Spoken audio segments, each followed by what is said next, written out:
Hello everyone, hope you're doing well. It's time to have a look at the last crafting event vehicle that is going to be available in the coming days. This is the QN-506 and it's just a very odd vehicle. It has access to a bunch of interesting things on it which are kind of new to the game and I feel like are going to worry a lot of people. But after some standard testing, I'm really not too worried about them.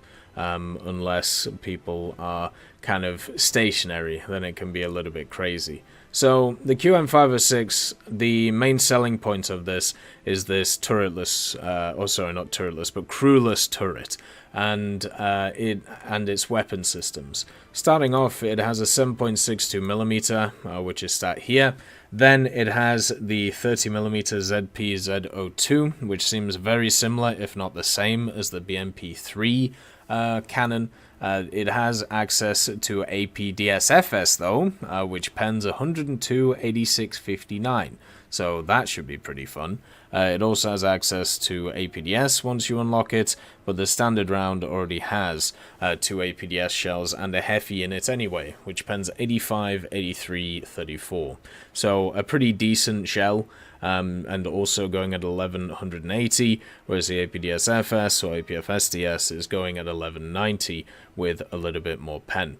So that is the first weapon system. The gun itself is two-plane stabilized, which would be surprising if it isn't, and also at the same time it has this massive belt, but only 200 rounds of ammunition. The ammunition is actually set up in two separate belts, so basically you can have two separate ones, just like a lot of the AA systems that we have. Then we have the missiles. So this thing has these weird launchers on them, and these house 4 QN-502CDDs. These are these missiles right here, and then also 20 QN-201DDs. So these ones right here. Now, from limited testing, the QN-502CDDs, which are these, are tandems. They do say the guidance is IR, but these are basically fire and forget missiles. So you lock onto a target, you fire them, and then they just do what they want. From a close range, they'll go directly to the target. From a X amount of distance away, they will actually act like a Hellfire. They'll go above the target and then down. So very similar to what you find from spikes and stuff like that. They have good penetration, 1000mm. They also have good, secondary charges because of the tandem setup. It can also have a decent explosion behind it since it has 1.39 kgs of TNT equivalent. The speed is not the fastest in the world, but it's good enough, and the lock range is nuts. It's 20 kilometers, but also the missile guidance time is only 30 seconds, so not a ton, at least if going after aircraft and stuff like that. But one thing should be mentioned, you can't actually fire these on the move. Same with these ones, you have to be stationary to be able to throw them around. So, and you also only get 4 of them. You don't get a recharge, at least from what we can see in the vehicle. So you have 4, and that's about it. The 20 QN-201DDs, these are optically done, so mouse guided as we know it in game. These are actually way faster than the 502s, nearly double the amount of speed. They do have a lot less guidance time, but they also have a ton less penetration and don't have the tandem warhead, only 750 grams of TNT equivalent. These are going to be useful for trying to annoy helicopters and also at the same time trying to annoy lighter ground units if your 30mm is not working. But generally they're not going to be too useful, in my opinion, because the penetration isn't enough. So the weapon system's kind of crazy on this thing. Everything else is kind of mediocre. So this is based off a ZTZ-59, which is a T-55 basically. Not really that upgraded. It has the same armor, so it's just going to get eaten alive. It does have the FY2 plates, sorry. So they actually do have some pretty good ERA, but there's holes in the ERA that you can shoot through. and most of it, specifically this area here, which is kind of the additional superstructure on top of the thing, is your main issue, right? So for example, let's say you're at 9-3 and I don't know, you're fighting Germany, and let's say you run into a Leopard 1A5, it has DM33. This area here only has 70 millimeters worth of armor, and if you shoot here, you just kill the vehicle. So this superstructure area is going to get people annihilated. Here, yeah, maybe you hit ARA, right? And maybe it stops. Maybe you hit the fuel and it stops. Or maybe you hit, something through and it stops. But right here where this driver port is, this is just a kill shot every day of the week in realistic, and it's going to annihilate it. Another thing also is these. If you hit the ammo, we don't know if it's going to explode the vehicle. My guess is it won't explode the vehicle because they're kind of external. But what if you hit this? Then does it go pop? My guess would be yes. So survivability is not exactly great on this thing, because even if it's hull down, you can just shoot here, pop the ammo just like you would on a Puma, but this thing technically should actually properly pop. Then you have the standard engine, only 460 horsepower, and 30 tons. That means that this thing can't exactly motor. They didn't improve its reverse, so the reverse is a bit rough, and also at the same time, the horizontal drive is really not very good either. So the gun targeting speed that this thing has is nowhere near as good as most vehicles at this BR. So as you can see, it has a targeting speed of 24 degrees per second. If you compare that to something like the Puma, for example, it's just not even a competition. It's insane. It does have this commander optic, which is quite nice, so it's really high, so you can attack targets far away. Then it also has this gunner optic, which is above everything, so technically you could put this vehicle behind a hill and then still use the gunner optics or the binos or the commander optics and see everything, so that's quite nice as well. Does have access to smokes, so can get some smoke grenades, 6 of them overall, and the rest of them are pretty standard stuff. You got artillery, the LWSLR, which is quite nice, not something you always get, but it is a rank 4 mod, which kind of sucks. The NVDs wise, it does actually have thermals for the commander, so scouting is going to be a big priority on this thing, and also the gunner as well. So you also have a ton of really cool camos for it, pretty much the standard high tier ones, since this vehicle is incredibly modern. I don't think it actually has all of the modern ones, but it has the nice ones, so it doesn't really matter. So let's show you these missiles, right? Let's show you the good old big missiles that it has and how it all works. So you have different weapon systems. You've got your belts for your main gun, so 200s. You can see this is the APDS, and then the reload is actually quite short between the belts, so you don't have to worry too much about that. Quite easy if you want to run like an APF SDS and then a HE, pretty easy. Then you have the optically tracked ATGMs, which are on a different key for me. So my mouse button is on the one you can see there. It's pretty easy just to fire them in.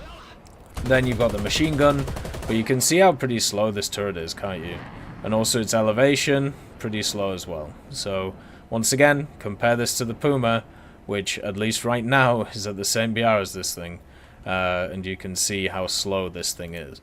So once again, you do have these. It can pen a decent amount. They are wire guided, which is surprising, or at least they were acting like they were wire guided before. I'm guessing they're not wire guided anymore, because the Brennus doesn't seem to care about it, so never mind. In my earlier tests, the Brennus was actually removing the AT gems, so they're not wire guided. And then you have the other ones. So the way that the other ones work, for example, let's say you see a target over there, you have to lock on. So for me it's MB5, so that is the locking on stat, and then you hit your missile button and then off it goes. So it's gone up and then it goes down. Now you can see that only killed the driver and the engine. That's been pretty much how I've seen these things so far. I haven't actually got a single kill with these things just by itself. You can see it does maiming damage to the top, but never really kills anything. And then if you do a closer target, it'll just go straight in and hit it. Now, these things do look really deadly against targets, which you can see for some reason I can't hit the Brenners.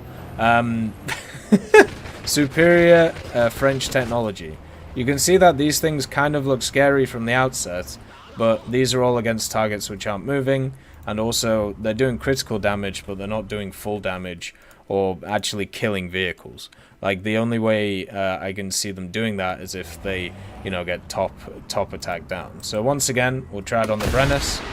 It just doesn't like firing them at the Brennus for some reason. No idea why. And then on this as well, up we go. On the T-64 and down. Once again, only hitting the driver. Now, because these things have an interesting guidance time, you can actually do some pretty cool stuff. Hey, look, there's a plane over there. We've locked it. And then you can just fire missiles at it. So as long as you just let it go, it can actually hit planes. So that's pretty awesome.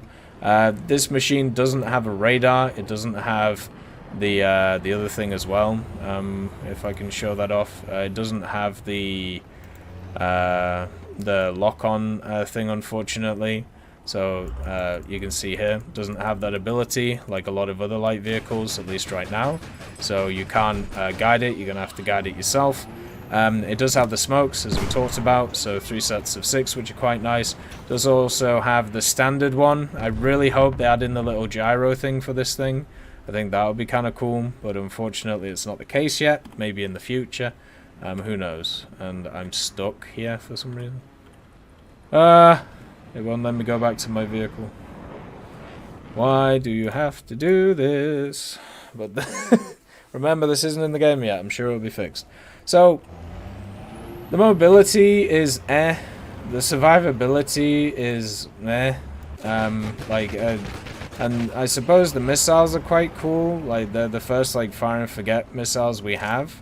Like, you can lock, but then you have to stop to fire, which is fine, and then you can start moving again. The mechanics look scary, and they look worrying, especially if somebody's behind cover. Against light units, of course, they're going to destroy. But all of the other systems, apart from the thermals are incredibly good. But all of the other systems that the vehicle has, they're just, you know, they're okay. You know, they're not insanely good. You know, the mobility is very rough. The gun handling is pretty rough too. I can't seem to kill anything with these missiles, apart from very light things, which I could kill with like these standard little ones that exist. You know, like I can destroy an M48 with them, because we can pen the lower plate because it's less than 200. At least, come on, mate. Okay, well, that worked. The commander's sight, I think, will be very powerful because it's very high on the vehicle, and also I'm sure it does get commander controls, but unfortunately, for some reason it's changed. So, no, it still didn't work. There we go. So it does get it does get commander controls. So you could use all of the weapons from here. So the way that I see this vehicle, like I feel like when it's going to be most deadly, you're going to totter along like dee dee dee dee dee dee dee dee dee dee. I'm playing China. China's really fun. It's time to enjoy some random vehicles and shoot down planes. So you do that, and then you go into this view, you know, thermals, and then aim mode, and then you're like, okay, scouring. I'm behind a rock here. Nobody can see me because I've only got my little bit poked out. Oh, there's a guy there. Fire. Okay. And there's no repercussions to that. So basically that guy there cannot do anything to you if you're behind cover. That's where this thing becomes scary. But in a one-to-one combat or in a setup anywhere, this thing doesn't really get very scary, you know? Like, the missiles are not great, the gun is okay, but it's just not too crazy. And there you go, there's the first kill after how many have I thrown at these, like, MBTs? And I'm throwing them at all of them, like, you know, T-64s, which are stuff that we'll see, T-62s as well. Like, I don't think I can actually hit that guy. Yeah, it'll just miss because of that, so... Let's get to a raised position, see if we can do it. There we go. Because they've... If the target is close enough, they just fly straight. So, yeah. That's actually going under the target for some reason. So yeah, it's an interesting mechanic, and I'm happy it's here. I think this is a good tester platform for it, but I also don't think it's as crazy as people are making it out to be. You know, and also it's limited to 4 missiles right now. Like, I can see this thing being incredibly deadly if they make the missiles do more damage or hit vehicles centrally instead of near the front, which is what these missiles do now. Will the vehicle be good? Yes. It's got some really nice weapon systems, and in a lot of scenarios it's going to be very powerful. Is it going to be game-breaking? I don't think so. Like, it's just got too many things which are obstacles for it being crazy. The reason why stuff like the Puma was really good was its mobility and survivability. This has neither. It has interesting top attack down missiles from a specific way, it's got good thermals, and an interesting weapon set. Would I take the Puma over this thing? Yes, definitely. I think the Puma would annihilate this without even a second thought. As always, I hope you have a wonderful day, and I'll see you next time.